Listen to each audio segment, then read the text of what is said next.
Welcome back, everybody. Welcome back to the Canyon. Welcome back to another installment in the Quickview series. This one has been, if not requested, asked about many times, too many to count, and is really well and truly a tire that I would not consider, because this tire is a tire that I love because of what it is. This is the Dlux Iron Rock 475, and it is as close as I have seen in the realm of tiny cars as to something approximating a homologation entry. So in World Rally, they have to do homologation, which is the parts have to specifically address the rule set, stating it very simply, right? So for many, many years, SORCA, the de facto ruling body for competition, as it is framed, doesn't allow modification on tires. So the Iron Rock 475 is a modified Super Swamper. It's a modified Interco. There are many, many, many, many, many tires that are basically just following in some aspect or other the Swamper pattern. So what they did is they shaved the sides off and they did a cut lug. So there's lugs that have already been removed, but they're not cut because they were molded without them. Therefore, this tire is not modified. This is how it is sold. So unless they try to hit you with the must be a scale tire, meaning that there's a full-size equivalent, you'll be fine. Right? It's a modified tire that is unmodified because this is the way it comes. This one is in gold, which is the softest compound that is available in. It is also the compound that comes with a lot of disclaimers. Gold, perfect for cooler climates and or cleaner rock. And then count them, 3 asterisks on the website. Caution, soft gold tires will wear quickly, especially in hot climates or abrasive surfaces. They also less resistant to tearing. So, I understand covering yourself, but that's a lot. Also, why this tire? I would be remiss if I didn't state why this tire was never a consideration. I love side lug. Side lug does a tremendous amount of work unless you are in a very specific environment, which is what I believe these were designed for. So we are most likely, I have preconceived notions which cannot be hurdled over. They're here. Get used to it. Because shaving a side lug off for the environment in which I run and the conditions in which I operate is virtual heresy. I would never take a tire that has worked well here in the past, shave its side lugs off and go, it's going to be magic now, because it's not. Now, if you are in a terrain or situation where you're climbing a lot of slot canyons, then by all means, the Iron Rock is probably going to do great. But here is the inescapable that I'm operating from right now.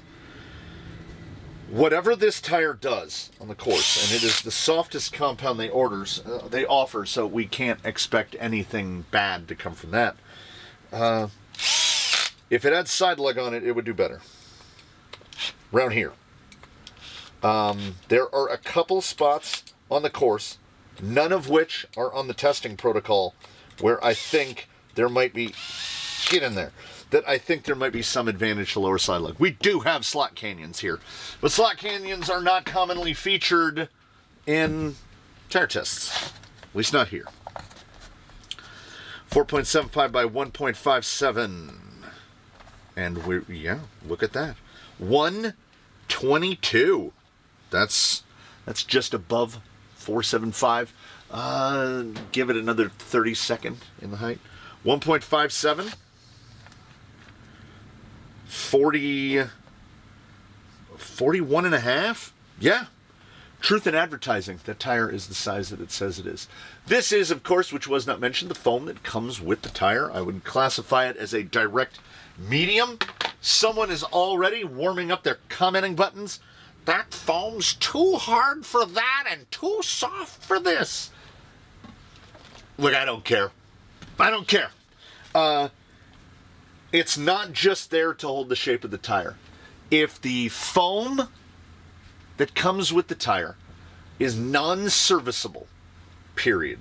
And this applies to altogether too many tires. That we don't actually take a point off on the scoring, but think virtually. That tire has lost a little bit, because if I can take a tire out of the bag, punch 2 holes in it, put the insert in it, and it just goes. Looking at you, J Concepts. It's most of their entire list of tires.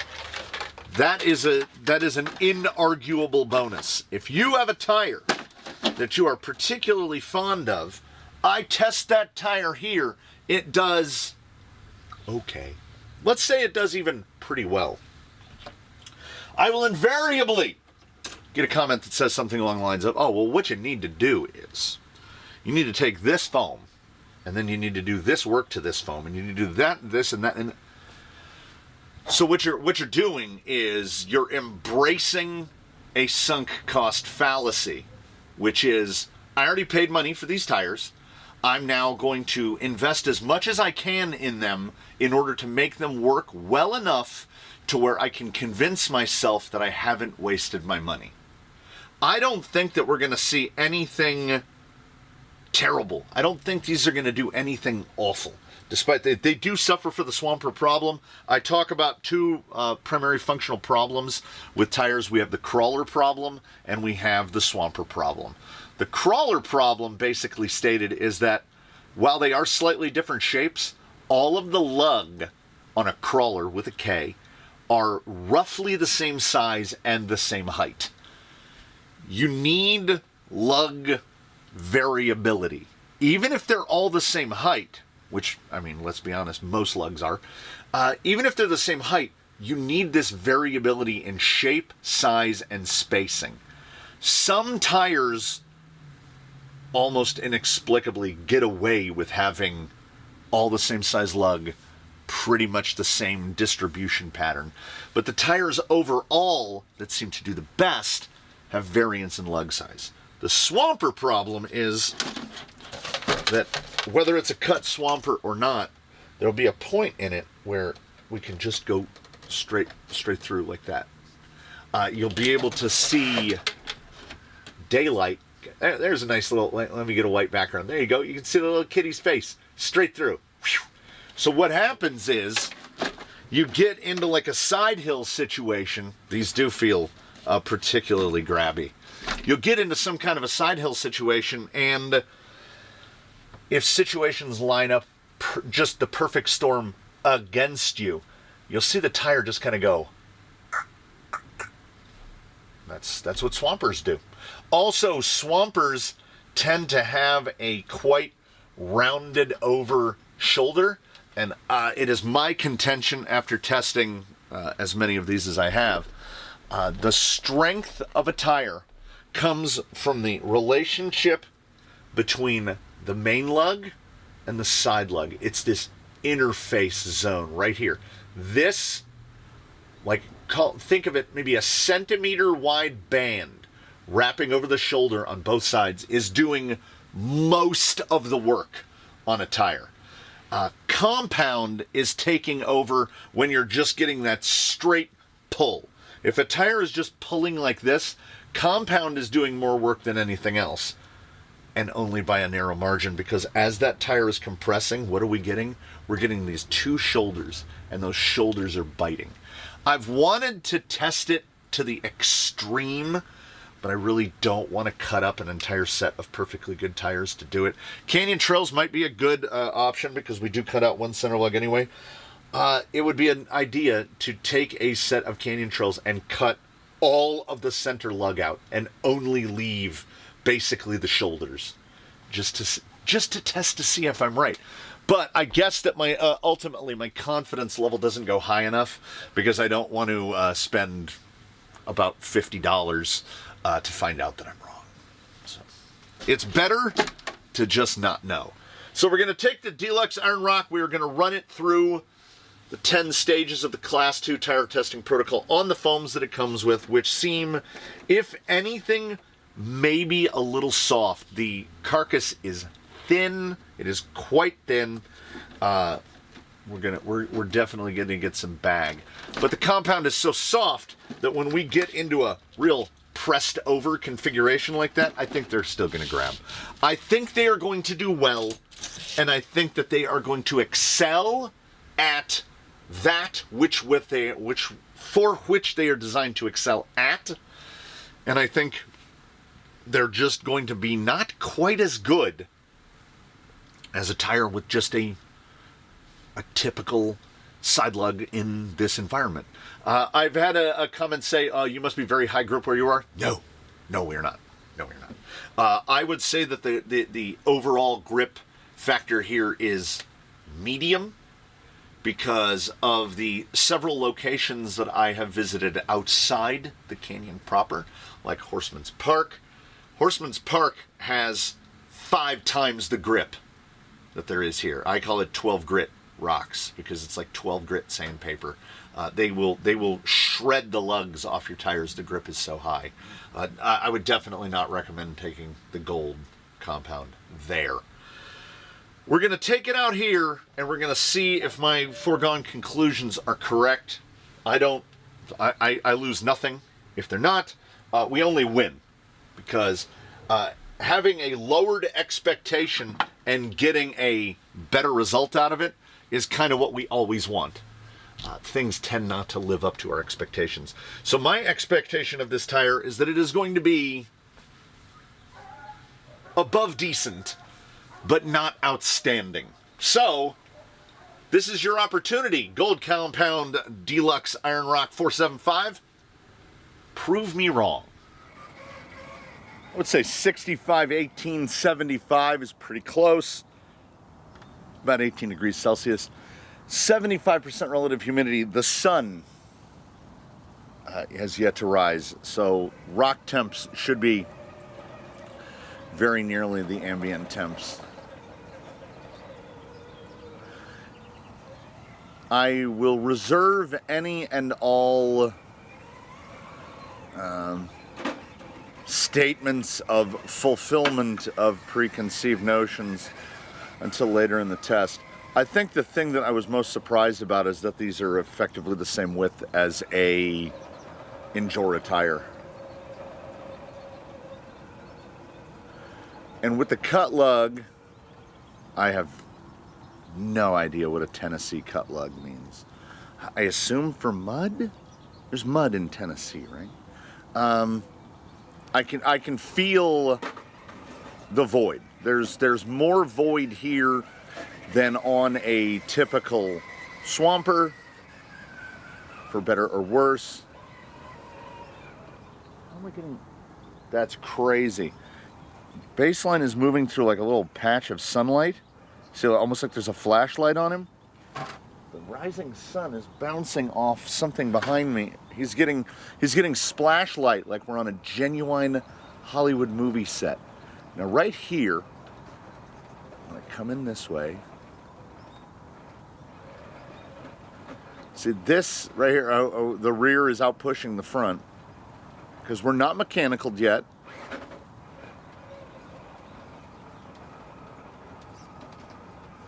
The number, this is, I mean, if the internet is to be believed, this is just my opinion. The number of instances where not having side lug is advantageous, I think, is significantly outnumbered by the situations where having side lug is advantageous. As such, there's a there's a little bit of a tendency to slip.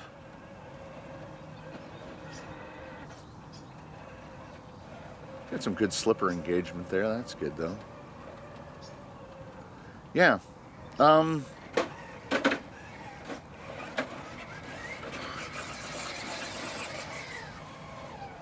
Let's see, right? Yeah, okay, that's a 9.7. That's a 3/10. We're not really in a just wide enough to fall in the gap there. And again, no side lug. I'm not gonna be able to forget that there's no side lugs, because driving style, I guess if you've ever felt like, oh, the side lug is betraying me, then you're in this tire is something to consider. But as I said, it rarely happens. Very good. Very good. And every time I get to that instant where there's that problem closing, the trouble at the end, we roll onto the sidewall, because we're on a single stage. We get onto that sidewall and we're just relying on the compound.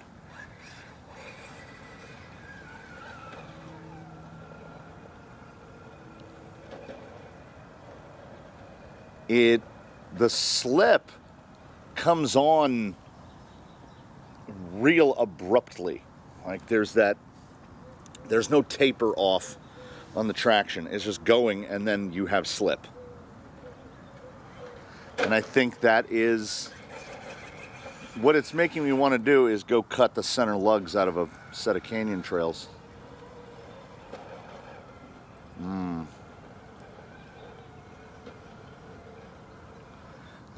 I mean, the inaccuracy could be controller based. Yeah, okay.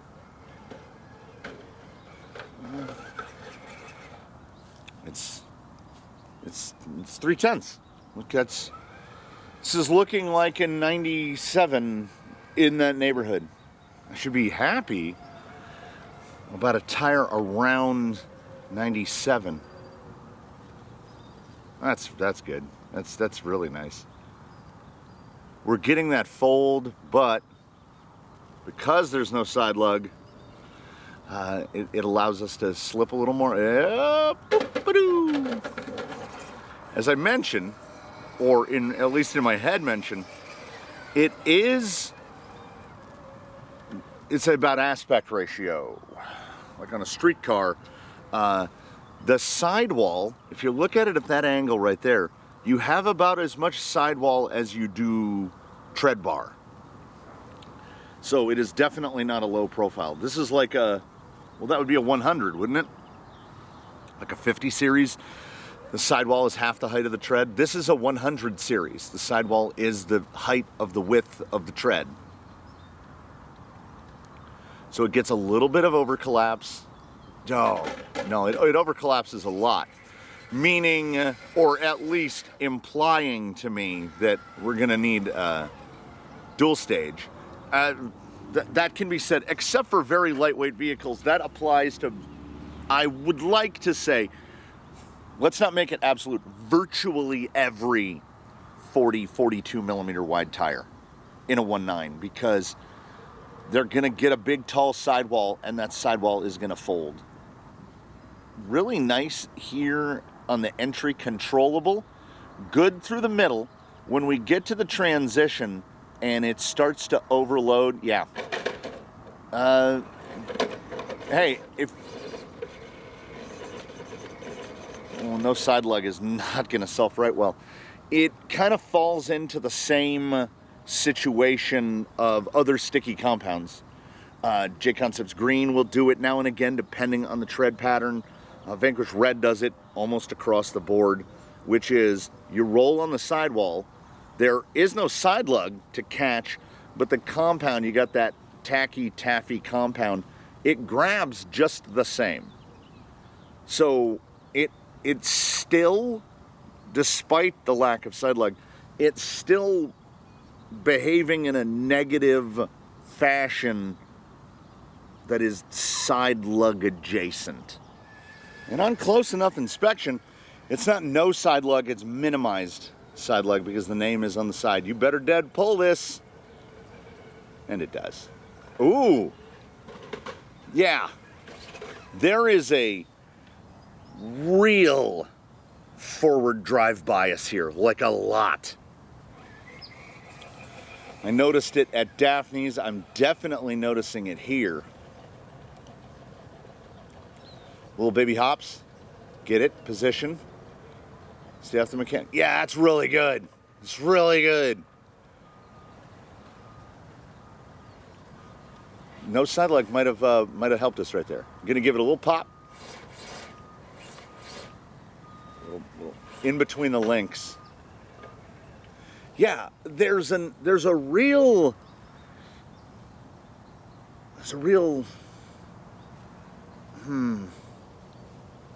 something about the traction profile I like in the situations where that traction profile is beneficial. Let's try the shuttle.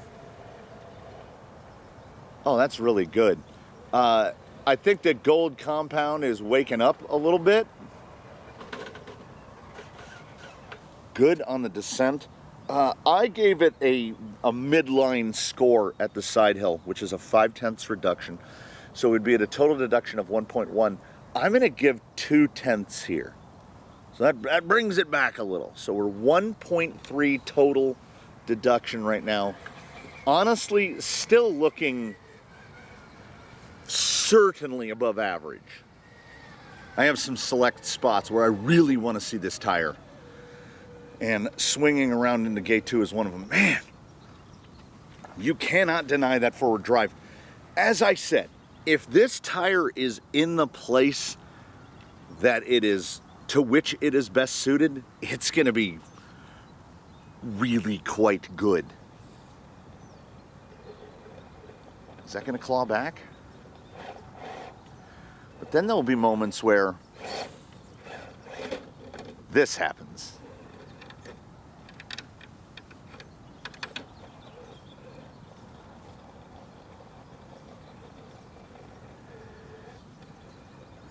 You see it there? You see? I did a no side lug maneuver. Got the tire up under there.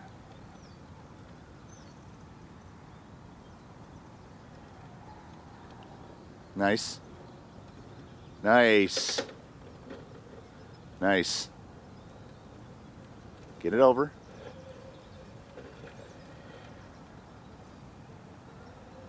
It has a borderline predictability, and I think you could refine driving style kind of into the wheelhouse of the tire. But it's not going to do, and actually maybe I'm wrong, I think actually self-right on rock is quite good.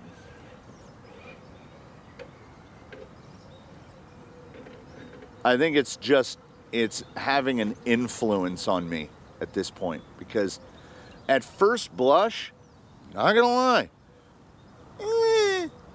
because in the back of my head, unfortunately for all of us, $33 a pair is becoming the new normal for what tires cost. That's what these cost.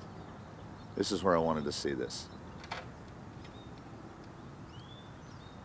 Oh, it's very nearly. I'll go out on a limb.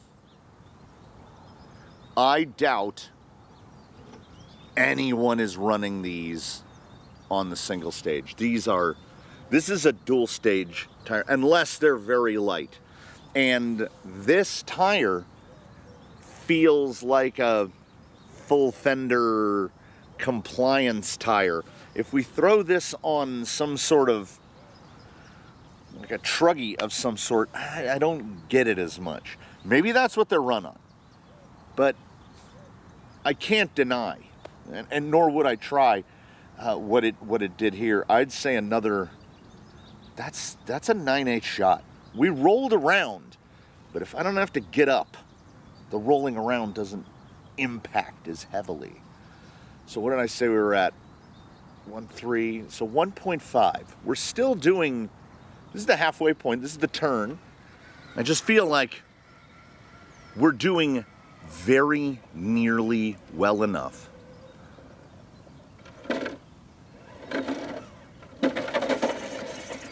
But at a price, at $33 a pair, the competition is everyone.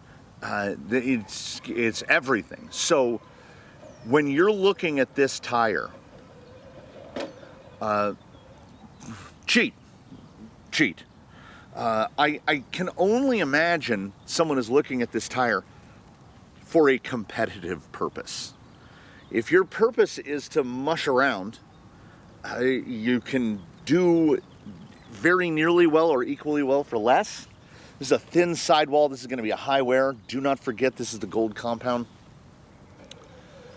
And here's how you determine whether or not this tire is an option for you.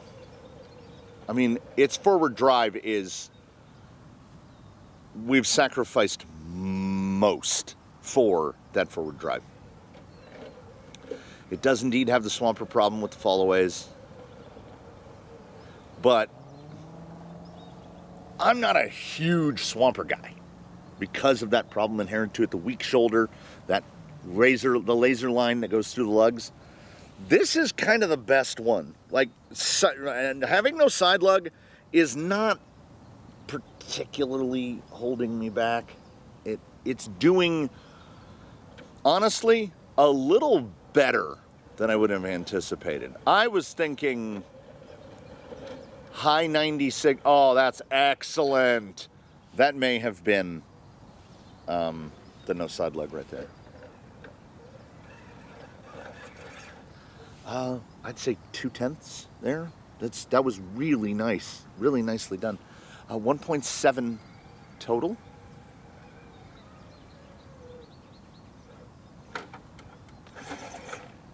Yeah, it's still great.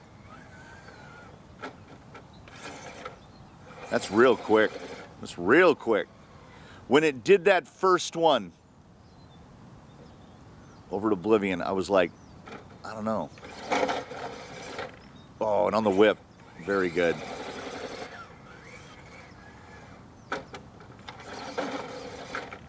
This is pretty good. This is pretty good. We'll go for the catch. Yeah. You're endearing yourself to my heart, Iron Rocks.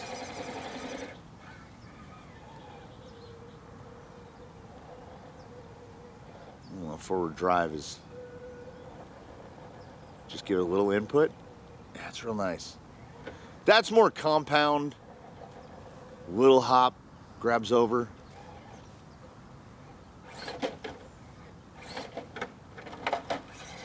Woo, your bump is a wild Mustang.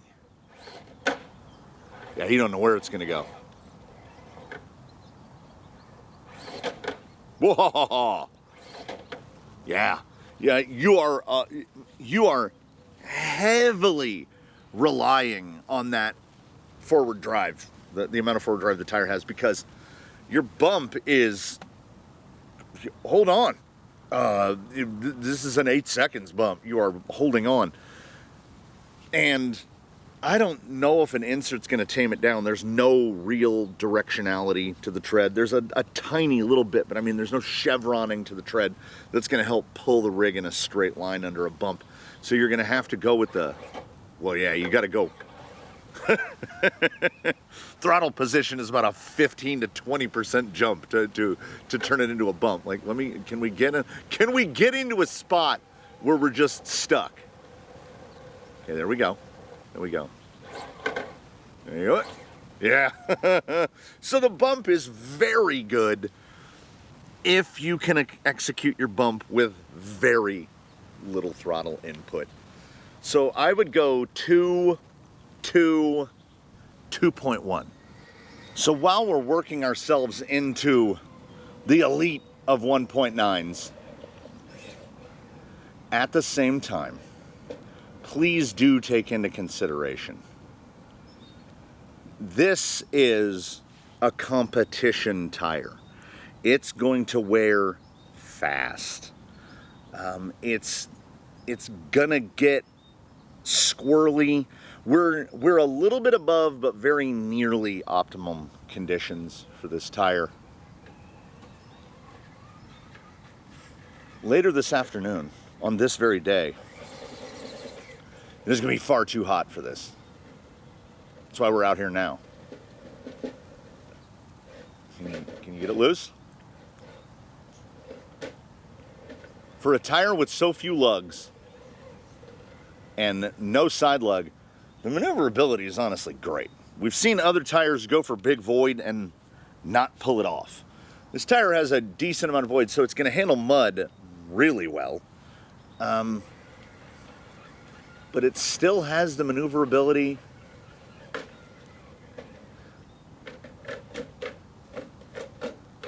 I don't know how much mud this tire is typically going to see in service, but it is a swamper. Swampers like mud.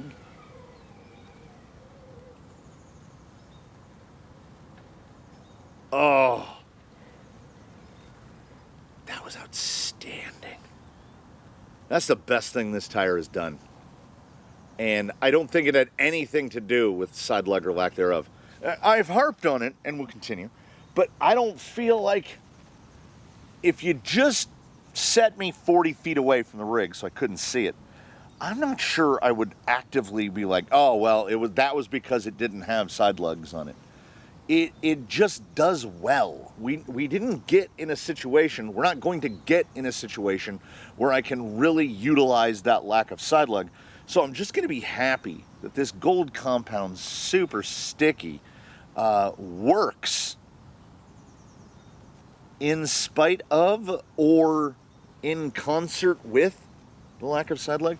It's not just a gimmick. Like, I didn't watch the tire fail at things or succeed at things really because of the lack of side lug. Most side lug tires that do well without no side lug tires are pins. There's where you typically see it. So that's a good place to be. That's a great place to be. I would go 2/10 again. So we are at 97.7 with only wet remaining, which means these are probably going to do 97.4, 97.5, 97.6. There could be 97, yes, 97.4, 5, 6. There could be that rare occasion where Dlux Gold just loves the water, and I have no idea. So on the one hand, I am pleasantly surprised by the Iron Rock. Solid. It is a tire made for a purpose. I appreciate that. It is, regardless of the score, not a tire for everyone. Because as I sit here doing this test, not all, but nearly all I can think about is the fact that a set of Tusks will cost $16 less than a set of these and be every bit as versatile, if not more so. This is a tire of specificity. Like, you need this for a reason. So much forward drive. A real lot of forward drive.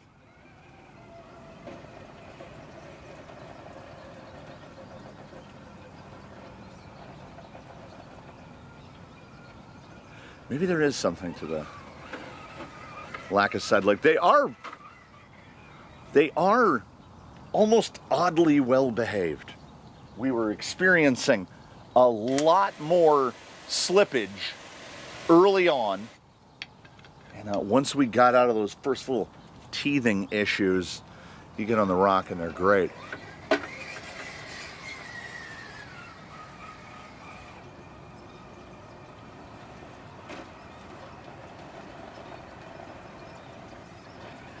That is a 1/10 reduction tire. It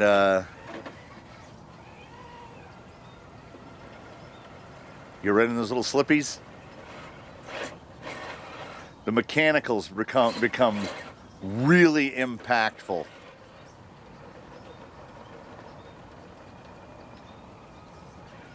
Yeah, it kind of just brings them back down to an even keel. That self-right's so good. Surprises, the self-right way out in front. So that gives us a 97.5. 97.5 is a pretty good place to be. That's right there with the J Concepts Bossman, Class 1 Tusk. Right in there in the midst of the J Concepts greens. Not quite as good as a megalithic or a rock block. And then you get into a big sea of 2.2s. And looming above it is, if you want to spend $33 and you're not in a hyper-competitive situation, an equal roll of the dice is the upgrade RC Rock Claw, which also has a very sticky compound, a very thin carcass, but is a stronger performer on the inner foam. And if you're a fan of the narrow tire, this is an excellent narrow tire. Mind you, you can get a set of S4 comp pins for $27, and they're about the same width, and they will do, I would say, better overall, certainly in terms of wear pattern, in terms of resistance to changes in temperature. This is a tire that you're buying because you know why you need it. If you're in a competitive environment where you go out on insert morning of the day or day of the month, and you go out and you dice it up and you pass between gates, if a bunch of guys are running Iron Rocks to success, then I would be willing to at least guesstimate that you could run them to success as well. Can I think of a tire in the fleet that I would replace with these? Not really. I get the feeling that the gold is going to be very akin to Proline Predator, which means for every take, there's a give. So it is a tire of compromise. 97.5 is an excellent score, and I think it earned that score, but that score, of course, also comes with those caveats. You're almost certainly going to want a dual stage. Factor that into the cost. And that dual stage is either going to have to be cut down or one specifically made for it because they're very narrow. The gold compound seems excellent, and ordinarily we wait and we do this talk and we drive out of frame. I want to see what the leading edges of the lugs look like because I have an actual curiosity. They look absolutely fine. There is just the tiniest bit of round on the leading edge of the lug, just the tiniest bit. And I think why that is we have so much forward drive, you're seldom in an instance where you have to use a bunch of wheel speed and a bunch of wheel slip to position yourself where you want to position yourself. So that's excellent. But again, it kept coming back, and I will keep referring. If this tire had a side lug, then what would we see? I'm just happy that it did well, honestly. I think ultimately, unless your conditions call for it, you can take, like if you took some J Concepts Bossman and ran them directly up against these, you would find situations where the Bossman was stronger, and you would find conditions where these are stronger, but at the end of the day, they would still both be 97.5s. So where your strengths and weaknesses lie, how you want to address that is going to determine which tire you buy. It's your $66 to spend on a set of tires, and you have to buy that tire based on your needs. If you like the look of a different 90, if you like the look of a rock block better than you like the look of an Iron Rock, then buy the one you think looks better. Neither one will let you down performance-wise. Well, you know, those disclaimers on the webpage, this tire is going to tear more and wear fast, that's That is for you to take most into consideration. I thank you so much for joining me here in the canyon on this morning, where it's probably already 5 degrees warmer than it was when we started. I look forward to seeing you in the next one. In between now and then, please one and all do your very best. Have a good one, everybody. Baseline had a pretty good day. Baseline's had a fairly decent run. He's had a couple good ones in a row. We are thankful for that. Thank you so much. We'll see you next time. Baseline, now, Baseline, now we do the thing. And he's like, yes, driving out of frame is my jam.